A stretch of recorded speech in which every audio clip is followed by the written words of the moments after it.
Porte sfondate, stanze a soqquadro, un assalto in piena regola, quello messo a segno al centro giovani Criciuma di Vittorio Veneto. Entrati dall'asilo comunale attraverso una porta comunicante, i ladri sono poi penetrati nello stabile, razziando la strumentazione audio del centro e di Vivi Radio. Hanno aperto tutti gli armadi e tutta la strumentazione e hanno portato via tutto quello che riuscivano a portare, inclusa anche della strumentazione tecnica nuova che avevamo acquistato da pochi mesi per delle registrazioni in esterna, quindi noi adesso ci troviamo in una situazione di non poter proseguire le nostre dirette. 5.000 euro, un primo bilancio del materiale rubato, più i danni materiali all'edificio, ingenti come si vede dalle immagini della tenda TV, ed è il secondo colpo nel giro di 2 settimane. Probabilmente questa zona è stata presa di mira da un gruppo di ladri, comunque da un gruppo organizzato a quanto pare, che si sta specializzando in questo tipo di operazioni, quindi sicuramente bisogna tenere alta l'attenzione. E ladri in azione anche nell'asilo parrocchiale di Rovarè di San Biagio, proprio nella notte del Santo Patrono.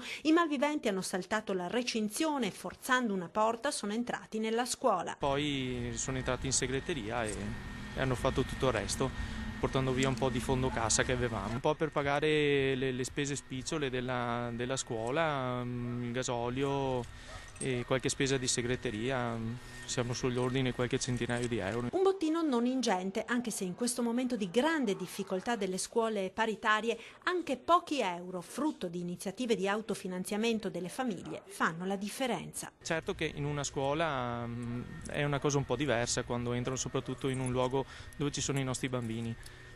Per fortuna era di notte quando non c'era nessuno.